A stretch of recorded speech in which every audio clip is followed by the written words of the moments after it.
यार एक कहानी आज मैंने पढ़ी और वो कहानी पढ़ के ना आपकी बहुत याद आई। और फिर मैं सोच रही थी किसको सुनाऊं किसको सुनाऊं किसको सुनाऊं। ऑफ कोर्स आपके सिवा और किसको सुनाऊंगी।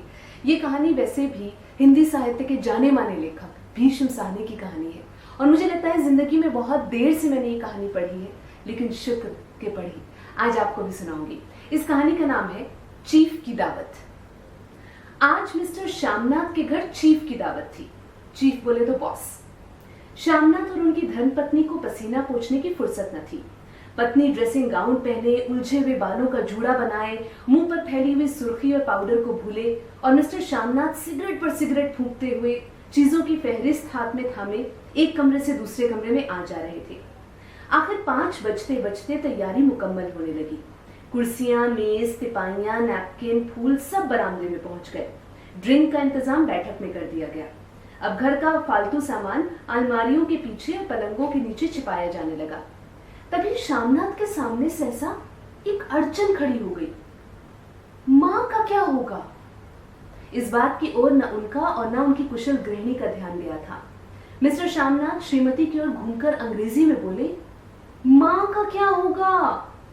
श्रीमती काम करते करते ठहर गई और थोड़ी देर तक सोचने के बाद बोली, इन्हें पिछवाड़े इनकी सहेली के घर भेज दो ना, रात भर बेशक वहीं रहे, कल आ जाए। श्यामनाथ सिगरेट मुंह में रखे सिकुड़ी आंखों से श्रीमती के चेहरे की ओर देखते हुए पल भर सोचते रहा। फिर से हिलाकर बोला, नहीं, मैं नहीं चाहता कि उस बुढ़िया का आना जाना यहाँ फिर से शुरू हो। पहले ही बड़ी मुश्किल से बंद किया था। माँ से कहें कि जल्दी ही खाना खा के शाम को ही अपनी कोठरी में चली जाएं। मेहमान कहीं 8 बजे आएंगे, इससे पहले ही अपने काम से निपट लें। सुझाव ठीक था, दोनों को पसंद आया। मगर फिर सहसा श्रीमती बोल उठी, जो वो सो गई और नींद में खर्राटे लेने लगी तो साथ ही तो बरामदा है जहां लोग खाना खाएंगे। तो इन्हें कह देंगी कि अंदर से दरवाजा बंद कर लें, मैं बाहर से ताला लगा दूंगा, या माँ को कह देता हूँ कि अंदर जाकर सोए नहीं, बैठी रहे, और क्या। और जो सो गई तो डिनर का क्या मालूम कब तक चले, 11-11 बजे तक तो तुम ड्रिंक ही करते रहते हो। श्यामनाथ कुछ खिज उठा, हाथ झटकते हुए बोला, अच्छी भली ये भाई के पास जा रही थी, तुमने यूं ही खुद अच्छा बनने के लिए बीच में टांग अड़ा दी। वाह, तुम माँ और बेटे की बातों में मैं क्यों बुरी बनूं, तुम जानो और वो जाने। मिस्टर श्यामनाथ चुप रहे। ये मौका बहस का न था, समस्या का हल ढूंढने का था। उन्होंने घूमकर माँ की कोठरी की ओर देखा। कोठरी का दरवाजा बरामदे में खुलता था। बरामदे की ओर देखते हुए झट से बोले, मैंने सोच लिया है। और उन्हीं कदमों माँ की कोठरी के बाहर जा खड़े हुए। माँ दीवार के साथ एक चौकी पर बैठी दुपट्टे से मुंह सिर लपेटे माला जप रही थी। सुबह से तैयारी होती देखते हुए माँ का भी दिल धड़क रहा था। बेटे के दफ्तर का बड़ा साहब घर पर आ रहा है, सारा काम सुबीते से चल जाए। माँ, आज तुम खाना जल्दी खा लेना, मेहमान लोग 7:30 बजे आ जाएंगे। माँ ने धीरे से मुंह पर से दुपट्टा हटाया और बेटे को देखते हुए कहा, आज मुझे खाना नहीं खाना है बेटा, तुम जानते तो हो मांस मछली बने तो मैं कुछ नहीं खाती। जैसे भी हो, अपने काम से जल्दी निपट लेना। अच्छा बेटा। और माँ, हम लोग पहले बैठक में बैठेंगे, उतनी देर तुम यहाँ बरामदे में बैठना, फिर जब हम यहाँ आ जाएं तो तुम गुसल खाने के रास्ते बैठक में चली जाना। माँ अवाक बेटे का चेहरा देखने लगी, फिर धीरे से बोली, अच्छा बेटा। और माँ, आज जल्दी सोने ही जाना, तुम्हारे खर्राटों की आवाज दूर तक जाती है। माँ लज्जित सी आवाज में बोली, क्या करूं बेटा, मेरे बस की बात नहीं है। जब से बीमारी से उठी हूं, नाक से सांस नहीं ले सकती। मिस्टर श्यामनाथ ने इंतजाम तो कर दिया, फिर भी उनकी उधेड़ बुन खत्म नहीं हुई। जो चीफ अचानक उधर आ निकला तो 8-10 मेहमान होंगे, देसी अफसर, उनकी स्त्रियां होंगी, कोई भी गुस्सा खाने की तरफ जा सकता है। क्षोभ और क्रोध में वो फिर झुंझुलाने लगा।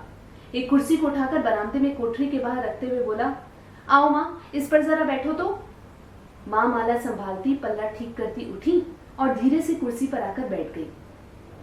यूं नहीं माँ, टांगे ऊपर चढ़ाकर नहीं बैठते, ये खाट नहीं है। माँ ने टांगे नीचे उतार ली। और खुदा के वास्ते नंगे पांव नहीं घूमना, न ही वो खड़ाउन पहनकर सामने आना। किसी दिन तुम्हारी वही खड़ाउन उठाकर मैं बाहर फेंक दूंगा। माँ चुप रही। कपड़े कौन से पहनोगी माँ? जो है वही पहनूंगी बेटा, जो कहो पहन लो। मिस्टर श्यामनाथ सिगरेट मुंह में रखे फिर अधकुली आंखों से माँ की ओर देखने लगे और माँ के कपड़ों की सोचने लगे। श्यामनाथ हर बात में तरतीब चाहते थे। घर का सब संचालन उनके अपने हाथ में था। खूंटियां कमरों में कहाँ लगाई जाएं, बिस्तर कहाँ पर बिछें, किस रंग के पर्दे लगाए जाएं, श्रीमती कौन सी साड़ी पहने, मेज किस साइज की हो। श्यामनाथ को चिंता थी कि अगर चीफ का साक्षात माँ से हो गया तो कहीं लज्जित नहीं होना पड़े। माँ को सिर से पांव तक देखते हुए बोले, तुम सफेद कमीज और सफेद सलवार पहन लो। माँ पहन के आओ तो जरा देखूं। माँ धीरे से उठी और अपनी कोठरी में कपड़े पहनने चली गई। ये माँ का झमेला ही रहेगा। उन्होंने फिर अंग्रेजी में अपनी स्त्री से कहा, कोई ढंग की बात हो तो कोई भी कहे, अगर कहीं कोई उल्टी सीधी बात हो गई, चीफ को बुरा लगा तो सारा मजा जाता रहेगा। माँ सफेद कमीज और सफेद सलवार पहनकर बाहर निकली। छोटा सा कद सफेद कपड़ों में लिपटा, छोटा सा सूखा हुआ शरीर, धुंधली आंखें, केवल सिर के आधे झड़े हुए बाल पल्ले की ओट में छिपे पाए थे। पहले से ही कुछ ही कम कुरूप नजर आ रही थी। चलो ठीक है, कोई चूड़ियां वूड़ियां हो तो वो भी पहन लो, कोई हर्ज नहीं। चूड़ियां कहाँ से लाऊं बेटा, तुम तो जानते हो सब जेवर तुम्हारी पढ़ाई में बिक गए हैं। ये वाक्य श्यामनाथ को तीर की तरह लगा।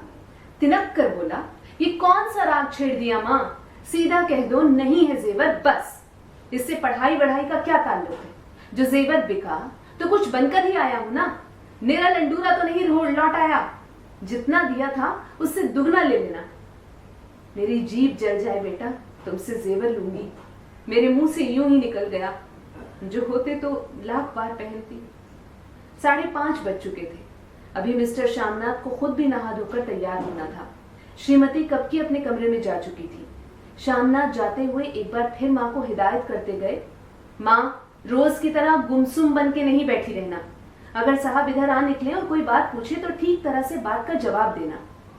मैं ना पढ़ी ना लिखी बेटा, मैं क्या बात करूंगी, तुम कह देना। माँ अनपढ़ है, कुछ जानती समझती नहीं, वो नहीं पूछेगा। 7 बजते बजते माँ का दिल धक धक करने लगा। अगर चीफ सामने आ गया और उसने कुछ पूछा तो वो क्या जवाब देंगी। अंग्रेजी को तो दूर से ही देखकर वो घबरा उठती थी।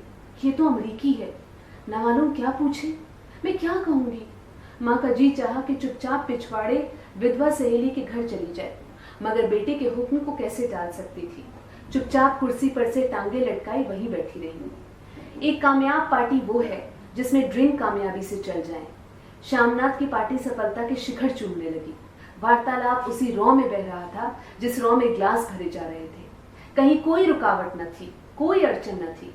साहब को विस्की पसंद आई थी, मेम साहब को पर्दे पसंद आए थे, सोफा कवर का डिजाइन पसंद आया था, कमरे की सजावट पसंद आई थी। इससे बढ़कर क्या चाहिए। साहब तो ड्रिंक के दूसरे दौर में ही चुटकुले और कहानियां कहने लग गए थे। दफ्तर में जितना रौब देखते हैं, यहाँ पर उतने ही दोस्त परवर हो रहे थे और उनकी स्त्री काला गाउन पहने, गले में सफेद मोतियों का हार, सेंट और पाउडर की महक से ओतप्रोत कमरे में बैठी सभी देसी स्त्रियों की आराधना का केंद्र बनी हुई थी। बात बात पर हंसती, बात बात पर सिलाती और श्यामनाथ की स्त्री से तो ऐसे बातें कर रही थी जैसे उनकी पुरानी सहेली हो। और इसी रॉ में पीते पिलाते 10:30 बज गए। वक्त गुजरता पता ही न चला। आखिर सब लोग अपने अपने ग्लासों में से आखिरी घूंट पीकर खाना खाने के लिए उठे और बैठक से बाहर निकले। आगे आगे श्यामनाथ रास्ता दिखाते हुए, पीछे चीफ और दूसरे मेहमान। बरामदे में पहुंचते ही श्यामनाथ सहसा ठिठक गए। जो दृश्य उन्होंने देखा उससे उनकी टांगे लड़खड़ा गई और क्षण भर में सारा नशा हिरन होने लगा। बरामदे में ऐन कोठड़ी के बाहर माँ अपनी कुर्सी पर ज्यों की त्यों बैठी थी, मगर दोनों पांव कुर्सी की सीट पर रखे हुए थे और सिर दाएं से बाएं और बाएं से दाएं झूल रहा था और मुंह में से लगातार गहरे खर्राटों की आवाज आ रही थी। जब सिर कुछ देर के लिए टेढ़ा होकर एक तरफ को थम जाता तो खर्राटे और भी गहरे उठते और फिर जब झटके से नींद टूटती तो सिर फिर दाएं से बाएं झूलने लगता। पल्ला सिर पर से खिसक आया था और माँ के भरे हुए बाल, भूरे हुए बाल आधे गंजे सिर पर अस्त व्यस्त बिखर रहे थे। देखते ही श्यामनाथ क्रुद्ध हो उठा। जी चाहा कि माँ को धक्का देकर उठा दे और उन्हें कोठरी में धकेल दे, मगर ऐसा करना संभव न था। चीफ और बाकी मेहमान पास खड़े थे। माँ को देखते ही देसी अफसरों की कुछ स्त्रियां हंस दी और इतने में चीफ ने धीरे से कहा, "पुअर डियर।" माँ हड़बड़ा के उठ बैठी। सामने खड़े इतने लोगों को देखकर ऐसी घबराई कि कुछ कहते न बना। झट से पल्ला सिर पर रखती हुई खड़ी हो गई और जमीन को देखने लगी। उनके पांव लड़खड़ाने लगे और हाथों की उंगलियां थर थर कांपने लगी। माँ, तुम जाके सो जाओ। तुम क्यों इतनी देर तक जाग रही थी? और खिसियाई हुई नजरों से श्यामनाथ चीफ के मुंह की ओर देखने लगा। चीफ के चेहरे पर मुस्कुराहट थी। वो वहीं खड़े खड़े बोले, नमस्ते। माँ ने झिझकते हुए अपने में सिमटते हुए दोनों हाथ जोड़े, मगर एक हाथ दुपट्टे के अंदर माला को पकड़े हुए था, दूसरा बाहर। ठीक तरह से नमस्ते भी न कर पाई। श्यामनाथ इस पर भी खिन्न उठा। इतने में चीफ ने अपना दायां हाथ मिलाने के लिए माँ के आगे किया। माँ और भी घबरा उठी। माँ, हाथ मिलाओ। पर हाथ कैसे मिलाती? दाएं हाथ में तो माला थी। घबराहट में माँ ने बायां हाथ ही साहब के दाएं हाथ में रख दिया। श्यामनाथ दिल ही दिल में जल उठे। देसी अफसरों की स्त्रियां खिलखिलाकर हंस पड़ी। यूं नहीं माँ, तुम तो जानती हो दायां हाथ मिलाया जाता है, दायां हाथ मिलाओ। मगर तब तक चीफ माँ का बायां हाथ ही बार बार हिलाकर कह रहे थे, हाउ डू यू डू? कहो माँ, मैं ठीक हूँ, खैरियत से हूँ। माँ कुछ बड़बड़ाई। माँ कहती है, मैं ठीक हूँ। कहो माँ, हाउ डू यू डू? माँ धीरे से सब कुछ आते हुए बोली, हाउ डू डू। एक बार फिर कहा उठा। वातावरण हल्का होने लगा। साहब ने स्थिति संभाल ली थी। लोग हंसने चहकने लगे थे। श्यामनाथ के मन का क्षोभ भी कुछ कुछ कम होने लगा था। साहब अपने हाथ में माँ का हाथ अब भी पकड़े हुए थे और माँ सिकुड़ी जा रही थी। साहब के मुंह से शराब की बू आ रही थी। श्यामनाथ अंग्रेजी में बोले, मेरी माँ गांव की रहने वाली है, उम्र भर गांव में रही, इसलिए आपसे लजाती है। साहब इस पर खुश नजर आए। बोले, सच? मुझे गांव के लोग बहुत पसंद हैं। तुम तो तुम्हारी माँ गांव के गीत और नाच भी जानती होंगी। चीफ खुशी से सिर हिलाते हुए माँ को टिकटिकी बांधे देखने लगे। माँ, साहब कहते हैं कोई गाना सुनाओ, कोई पुराना गीत। तुम्हें तो कितने ही याद होंगे। माँ धीरे से बोली, मैं क्या गाऊंगी बेटा, मैंने कब गाया है। वाह माँ, मेहमान का कहा भी कोई टालता है। साहब ने इतनी रीझ से कहा है, नहीं गाओगी तो साहब बुरा मानेंगे। मैं क्या गाऊं बेटा, मुझे क्या आता है। वाह, कोई बढ़िया टप्पे सुना दो पत्तर अनारा दे। देसी अफसर और उनकी स्त्रियों ने इस सुझाव पर तालियां पीटी। माँ कभी दीन दृष्टि से बेटे के चेहरे को देखती, कभी पास खड़ी बहू के चेहरे को। इतने में बेटे ने गंभीर आदेश भरे लहजे में कहा, माँ। इसके बाद हाँ या ना का सवाल ही ना उठता था। माँ बैठ गई और क्षीण दुर्बल लरसती आवाज में एक पुराना विवाह का गीत गाने लगी। देसी स्त्रियां खिलखिला के हंस उठी। 3 पंक्तियां गा के माँ चुप हो गई। बरामदा तालियों से गूंज उठा। साहब तालियां पीटना बंद ही ना करते थे। श्यामनाथ की खींच प्रसन्नता और गर्व में बदल उठी। माँ ने पार्टी में नया रंग भर दिया था। तालियां थमने पर साहब बोले, पंजाब के गांव की दस्तकारी क्या है? श्यामनाथ खुशी में झूम रहे थे। बोले, ओ बहुत कुछ साहब, मैं आपको एक सेट उन चीजों का भेंट करूंगा, आप उन्हें देखकर खुश होंगे। मगर साहब ने सिर हिलाकर अंग्रेजी में फिर पूछा, नहीं, मैं दुकानों की चीज नहीं मांगता। पंजाबियों के घरों में क्या बनता है, औरतें खुद क्या बनाती हैं? श्यामनाथ कुछ सोचते हुए बोले, लड़कियां गुड़िया बनाती हैं, औरतें फुलकारियां बनाती हैं। फुलकारी क्या है? श्यामनाथ फुलकारी का मतलब समझाने की असफल चेष्टा करने के बाद माँ को बोले, क्यों माँ, कोई पुरानी फुलकारी घर में है? माँ चुपचाप अंदर गई और अपनी पुरानी फुलकारी उठा लाई। साहब बड़ी रुचि से फुलकारी देखने लगे। पुरानी फुलकारी थी, जगह जगह से उसके तागे टूट रहे थे और कपड़ा फटने लगा था। साहब की रुचि को देखकर श्यामनाथ बोले, ये फटी हुई है साहब, मैं आपको नई बनवा दूंगा। माँ बना देंगी। क्यों माँ? साहब को फुलकारी बहुत पसंद है, इन्हें ऐसी ही फुलकारी बना दोगी ना? माँ चुप रही, फिर डरते डरते धीरे से बोली, अब मेरी नजर कहाँ है बेटा, बूढ़ी आंखें क्या देखेंगी? मगर माँ कबाब के बीच ही में से तोड़ते हुए श्यामनाथ साहब को बोले, वो जरूर बना देंगी, आप उसे देखकर खुश होंगे। साहब ने सिर हिलाया, धन्यवाद किया और हल्के हल्के झूमते हुए खाने की मेज की ओर बढ़ गए। बाकी मेहमान भी उनके पीछे पीछे हो लिए। जब मेहमान बैठ गए और माँ पर से सबकी आंखें हट गई तो माँ धीरे से कुर्सी पर से उठी और सबसे नजरें बचाती हुई अपनी कोठरी में चली गई। मगर कोठरी में बैठने की देर थी कि आंखों से छल छल आंसू बहने लगे। वो दुपट्टे से बार बार उन्हें पोंछती, पर वो बार बार उमड़ आते, जैसे बरसों का बांध तोड़कर उमड़ आए हों।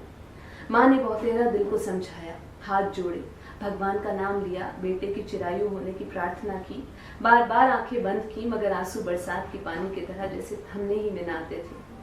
आधी रात का वक्त होगा, मेहमान खाना खाकर एक एक करके जा चुके थे। माँ दीवार से सटकर बैठी आंखें फाड़े दीवार को देखे जा रही थी। घर के वातावरण में तनाव ढीला पड़ चुका था। मोहल्ले की निस्तब्धता श्यामनाथ के घर पर भी छा चुकी थी। केवल रसोई में प्लेटों की खनखने की आवाज आ रही थी। तभी सहसा माँ की कोठरी का दरवाजा जोर से खटकने लगा। माँ, दरवाजा खोलो। माँ का दिल बैठ गया, हड़बड़ा कर उठ बैठी। क्या मुझसे फिर कोई भूल हो गई? माँ कितनी देर से अपने आप को कोस रही थी कि क्यों उसे नींद आ गई, क्यों वो ऊँघने लगी। क्या बेटे ने अभी तक क्षमा नहीं किया? माँ उठी और कांपते हाथों से दरवाजा खोल दिया। दरवाजा खुलते ही श्यामनाथ झूमते हुए आगे बढ़ाया और माँ को आलिंगन से भर लिया। ओ अम्मी, तुमने तो आज रंग ला दिया। साहब तुमसे इतना खुश हुआ है कि क्या कहूँ। अम्मी। माँ की छोटी सी काया सिमटकर बेटे के आलिंगन में छिप गई। माँ की आंखों में फिर आंसू आ गए। उन्हें पोंछती हुई धीरे से बोली, बेटा तुम मुझे हरिद्वार भेज दो, मैं कब से कह रही हूँ। श्यामनाथ का झूमना सहसा बंद हो गया और उनकी पेशानी पर फिर तनाव के बल पड़ने लगे। उनकी बाहें माँ के शरीर पर से हट आईं। क्या कहा माँ? ये कौन सा राग तुमने फिर छेड़ दिया? श्यामनाथ का क्रोध बढ़ने लगा था। बोलते गए, तुम मुझे बदनाम करना चाहती हो ताकि दुनिया कहे कि बेटा माँ को अपने पास नहीं रख सकता। नहीं बेटा, अब तुम अपनी बहू के साथ जैसा मन चाहे रहो। मैंने अपना खा पहन लिया, अब यहाँ क्या करूँगी? जो थोड़े दिन जिंदगानी के बाकी हैं, भगवान का नाम लूंगी। तुम मुझे हरिद्वार भेज दो। तुम चली जाओगी तो फुलकारी कौन बनाएगा? साहब से तुम्हारे सामने ही फुलकारी देने का इकरार किया है। मेरी आंखें अब नहीं है बेटा जो फुलकारी बना सकूं। तुम कहीं और से बनवा लो, बनी बनाई ले लो। माँ, तुम मुझे धोखा दे के यूं चली जाओगी, मेरा बनता काम बिगाड़ोगी। जानती नहीं साहब खुश होगा तो मुझे तरक्की मिलेगी। माँ चुप हो गई, फिर बेटे के मुंह की ओर देखती हुई बोली, क्या तेरी तरक्की होगी? क्या साहब तेरी तरक्की कर देगा? क्या उसने कुछ कहा है? कहा नहीं, मगर देखती नहीं कितना खुश गया है। कहता था जब तेरी माँ फुलकारी बनाना शुरू करेंगी तो मैं देखने आऊंगा कि कैसे बनाती है। जो साहब खुश हो गया तो मुझे इससे बड़ी नौकरी भी मिल सकती है, मैं बड़ा अफसर बन सकता हूँ। माँ के चेहरे का रंग बदलने लगा। धीरे धीरे उसकी झुर्रियों भरा मुंह खिलने लगा, आंखों में हल्की हल्की चमक आने लगी। तो तेरी तरक्की होगी बेटा, तरक्की यूं ही हो जाएगी। साहब को खुश रखूंगा तो कुछ करेगा, वरना उसकी खिदमत करने वाले और थोड़े हैं। तो मैं बना दूंगी बेटा, जैसा बन पड़ेगा बना दूंगी। और माँ दिल ही दिल में फिर बेटे के उज्जवल भविष्य की कामनाएं करने लगी। और मिस्टर श्यामनाथ, अब सो जाओ माँ कहते हुए तनिक लड़खड़ाते हुए अपने कमरे की ओर घूम गए।